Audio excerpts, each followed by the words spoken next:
Hi, I'm Jim Stroud, and this is my podcast.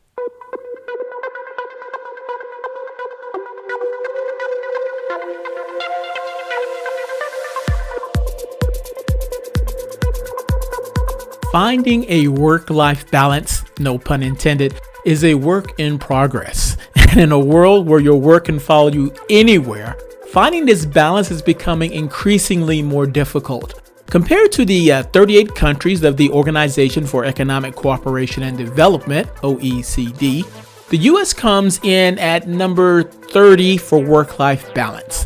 A couple of the reasons it's so low is because 11.4% of Americans work 50 or more hours per week, while they spend 11.4 hours for leisure and personal care daily. That's a quote from Small Business Trends, which coincides with some data from Rescue Time, which is a software solution that helps you find work-life balance by blocking distracting sites and giving you in-depth reports on exactly how you spend your time on digital devices. Here are a few of their statistics. 28% of workers start their day before 8:30 a.m. and 5% start before 7 a.m. 40% of people use their computers after 10 o'clock p.m. 26% of work is done outside of normal working hours. And 40.1% of our day is spent multitasking with communication tools. A lot of companies talk about work-life balance, but based on these statistics I cited, maybe there should be a law mandating work-life balance. Actually, there is a bill being proposed that may do that very thing. If it becomes law, how will that affect the future of work? Well, I'll debate that after this special message. Do you love four-letter words? Who doesn't? And then you mix recruiting news and insights in with those four-letter words. I'm Cheese. And I'm Chad. And we are the Chad and Cheese Podcast. Tune in wherever you listen to podcasts. We out. Employer brand professionals know that doing great work involves doing big, high-level strategic thinking and getting your hands dirty. If that sounds like the kind of work you want to do, come listen to the Talent Cast. It's the world's most highly caffeinated employer brand podcast. According to Wikipedia, the right to disconnect is a proposed human right regarding the ability of people to disconnect from work and primarily not to engage in work-related electronic communications such as emails or messages during non-work hours. In March 2018, a right to disconnect bill was introduced before the New York City Council and is still under consideration at this point. If it were to pass, it would be the first workers' rights law of its kind in the United States and would force many New York City employers to reevaluate their policies and culture. Here's a news clip talking about it. These days, work easily transcends the office doors in the form of emails and phone calls on our cell phones. But New York City Council member Rafael Espinal wants to make sure everyone can unplug after hours. There's a lot of New Yorkers out there that don't know when their workday begins or when their workday ends because we're all so tied to our phones. His proposed law will make it illegal for a company to require employees to access work email and other communications outside of the office. It would apply to regular time off, sick days, and vacation time. It covers all employers with 10 or more workers. You can still work, you can still talk to your boss, but it's just saying that when you feel like you've hit your boiling point and you can't do it anymore, you're able to disconnect and decompress for a while. I linked to the bill in the show notes available on jimstroud.com, but here are some interesting details within the fine print.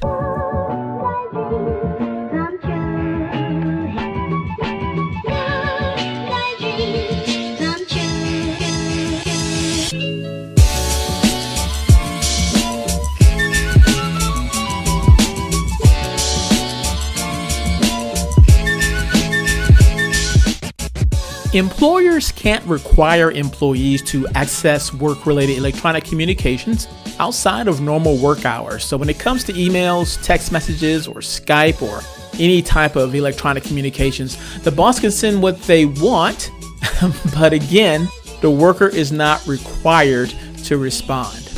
Another fine point, no retaliation.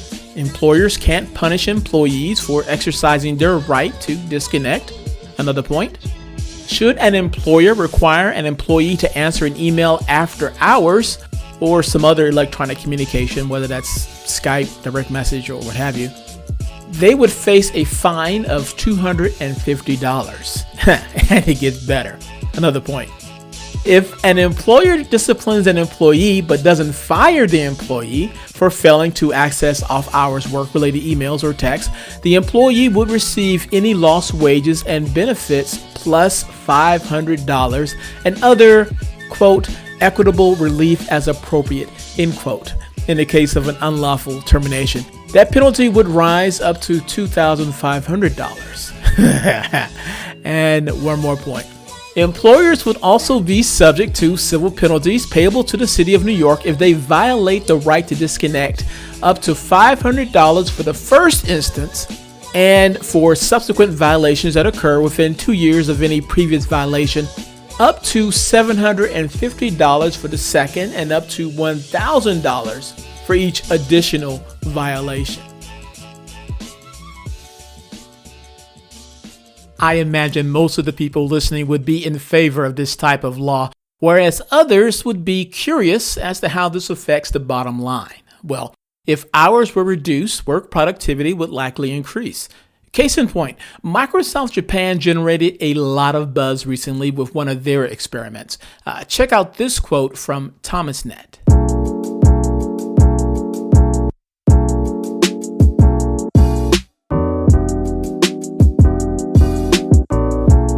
Japan has long been renowned for its intense work culture that places punishingly high expectations on employees. Extreme levels of work-related stress and exhaustion, which in some cases resulted in suicide, strokes, and heart failure, became so widespread that in the late 1970s, a new word, karoshi, was invented, literally translating to death by overwork. This made it especially interesting that Microsoft recently trialed a 4-day work week in Japan.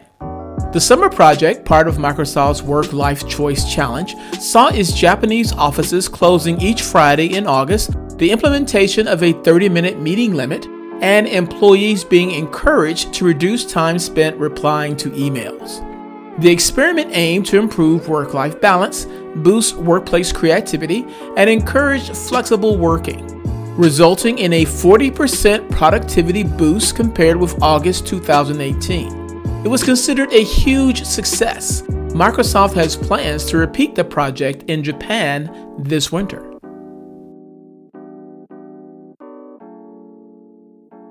Other countries have been experimenting with right to disconnect bills in one way or another, even making it a law in some instances. I'll share some examples of that after this. This podcast is sponsored by Superpass, the go-to software for out-the-box content websites and mobile apps. With the Superpass platform, you can create your own branded website and native mobile apps to host your digital content, subscribers, and more. Do you have quality content that you want to share with the world in a beautiful and intuitive site? If so, then Superpass can provide the tech solution for you. Hold all your digital content in one place, your brand, your way. Check out superpass.app. That's SUPAPASS.app. Launching an innovation in HR tech is no small feat. With all of the noise and countless vendors in the market, sometimes the most promising innovations don't get the chance they deserve to impact HR. And while early and growth stage founders are highly innovative, most aren't experts at scaling revenue to drive growth and support their vision, which can mean the end of the road for many startups. That's where Pure ACV comes in. We've had the great fortune of working with some of the most innovative brands in HR tech for over 3 decades to build compelling messaging and solid scalable teams that drive growth, giving these innovations a chance to impact how HR is done. To learn more, visit us at pureacv.com. City Councilman Raphael Espinal, Democrat, who introduced the Right to Disconnect bill, based it off of a similar workers' rights law in France, which applies to companies with more than 50 employees. To quote from their law, quote, "The employee is under no obligation either to accept working at home or to bring there his files and working tools," end quote. In 2004, the Supreme Court affirmed this decision and ruled that, quote, "the fact that the employee was not reachable on his cell phone outside working hours cannot be considered as misconduct," end quote. And FYI, France has had a 35-hour work week since the year 2000. Here are a few more examples.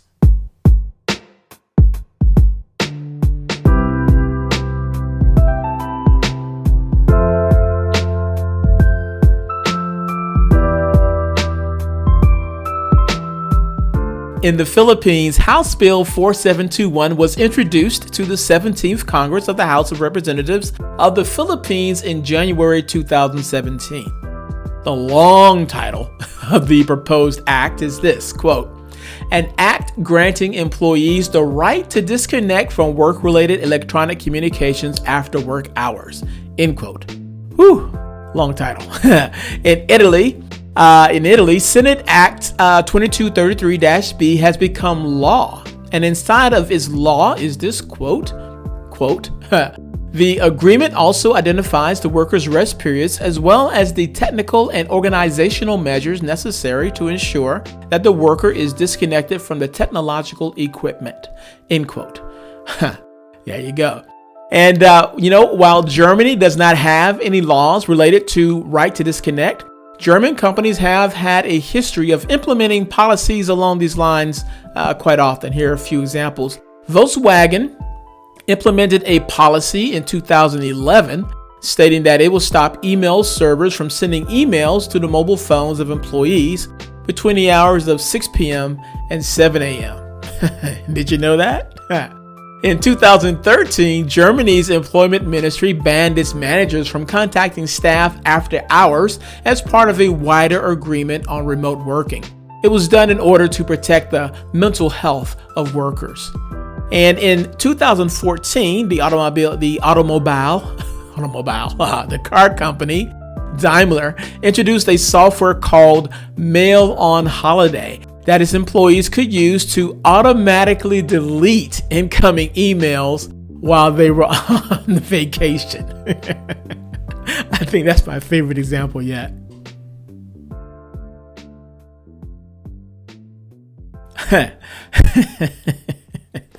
Okay. In consideration of this trend, I'm still laughing on that last example. In consideration of this trend, I predict that the gig economy will continue to boom. Why not? If companies are going to reduce work hours as a cultural initiative or to be compliant to a law, productivity levels will have to be maintained. And although I believe productivity would increase as workers embrace more flex time, I have to wonder if it will be enough to meet the overall company demand. If not, then gig workers will be more needed than ever to pick up the slack. Take recruiting, for example. How many more HR freelance jobs would post a day after a right to disconnect bill becomes law? For that matter, are you familiar with this website, hrlancers.com, HRLANCERS, hrlancers.com? If not, check it out. As soon as working hours decrease overall, I think you can expect more websites like HR Lancers to pop up.